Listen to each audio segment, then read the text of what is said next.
Hey friends, welcome to There and Back again. I'm Logan. Thanks for joining the channel today. We're looking at Cigar Leaf today. A blending component that you probably don't see a whole lot in a lot of blends that you smoke. Occasionally, you'll find blenders adding this to blends, and they tend to be somewhat spicier, maybe flavors a little bit deeper. It's really underestimated condiment tobacco when used in pipe blends. So I wanted to talk about it a little bit today. I've really been enjoying it. Oh, I actually popped it. Real interesting sort of thing here. I mean, a lot of you guys that smoke pipes also smoke cigars.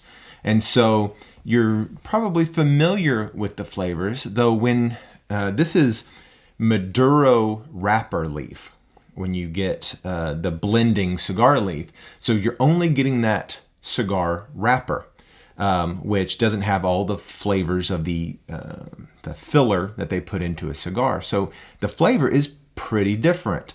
The smell, let me show you guys some texture here. You can see, let's see if we can get that in there a little bit. Very dark brown, kind of cut into this ribbon cut here. And I got this from Pipes and Cigars. And the smell is one of the best smelling blending tobaccos right out of the bag that I've found so far. I mean, a lot of them smell great. The cigar leaf, this Maduro cigar leaf, has it has such a rich depth of character to it that I couldn't wait to fill a pipe and smoke it on its own, just to see how much that can aroma sort of translates into the smoke. The aroma, as you open the bag, you get like bitter dark chocolate. You get a dark roast coffee.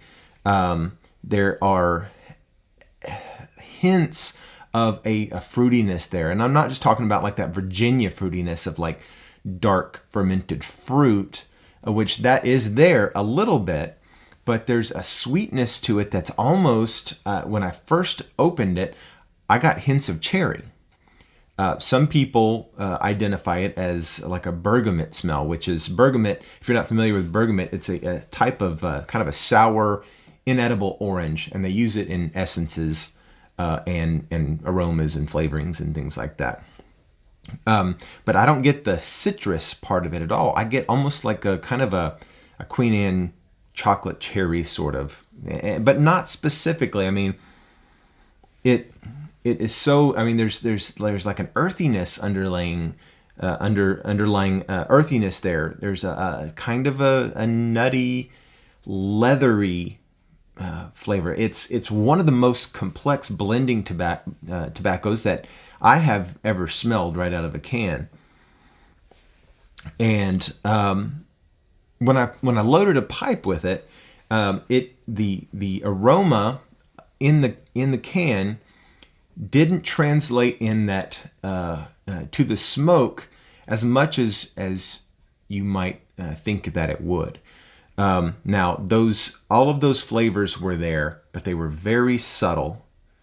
What came through was a creaminess, a mild chocolate flavor. You had a lot of richness. You get a lot of that. It's like almost like an espresso bean with espresso coffee, and then adding cream to it. It's a real rich flavor. I would say that I would add it to the list of spice tobaccos that you might use in a blend, and it adds a lot of rich character to a blend. So I loved it, but when I smoked it, I was left wanting for something more. I wanted more layers in there. So on its own, it had this little hints of cigar flavor, but they were all pretty muted. So that makes it perfect for a condiment tobacco. And how I would blend with Cigar Leaf is I would probably, because it's so dark and because it does fit that spice tobacco, sort of checks that box a little bit, I would probably avoid too much Oriental or too much Latakia blending with this, because this is a very dark flavor. Latakia can darken and sweeten flavor. Orientals can sometimes be very tangy or sour or spicy. This adds, I wouldn't say sourness, though there was an edge of harshness there. Maybe you might call that spice. But it did have sort of a tang to it.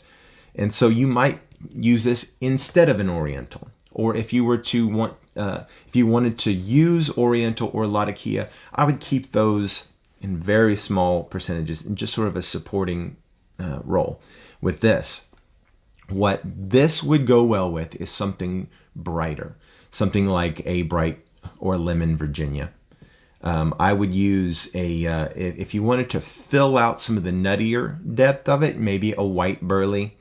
But honestly, I would use a small amount of this with some Virginias, maybe a touch of Oriental, and a little bit of this. You might even use, instead of Oriental, say you were going to try creating sort of a unique English sort of blend. Start with your Virginia, a little bit of Latakia, maybe add a little bit of this for chocolate and depth. Because what it's going to do, it's going to make it sort of a richer flavor.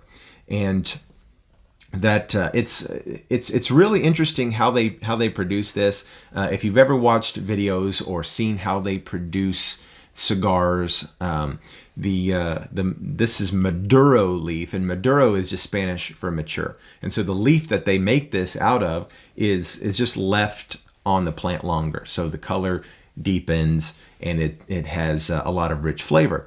But it's also fermented. That Maduro is fermented kind of like Perique, maybe not quite so intensively, but with moisture and pressure until that green tobacco leaf becomes this dark brown color. And so that translates in the flavor. So whatever you add cigar leaf to is going to be a very rich. If you add too much, it might make it a little on the bitter side. It might overpower the blend just a little bit. So I would take it in small batches. Again, kind of with most tobaccos, I say 10%. I would start at about 5 with this and work your way up. Probably no more than 10, unless you want something that is got a little bit more cigar overtones. And I think that would be actually a really neat blend to set up, sort of a summer sort of mixture. Maybe something sort of tropic oriented, maybe something that you want to add some sort of a rum to, or some sort of a flavoring. I think it would be be really good in a summer blend, just because cigars kind of taste better in the summer, to me. Anyway, I'd be interested to see if any of you have tried blending with cigar leaf, or if you have blend recommendations of those that might have a little cigar in them. I've smoked Cornell & Deal makes one called San Sepolcro, which is a small batch, and they utilize cigar leaf from Italy in it, and it creates this really unique, rich, spicy texture in the flavor there, and it's really lovely. So this is different than that. This is probably going to be more on the chocolate side. But I'd love to hear if you have blend recommendations of those that use cigar leaf, or if you've got ideas for blends. And as always, you can reach out to me, leave me a comment, and see what you think of cigar leaf. If you like it, if you think you'd like it,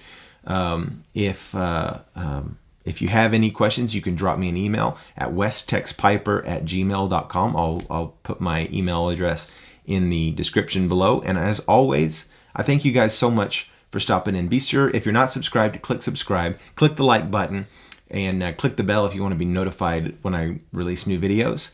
But as always, have a blessed day. Thanks for tuning in with me today, and I'll see you again very soon. Take care.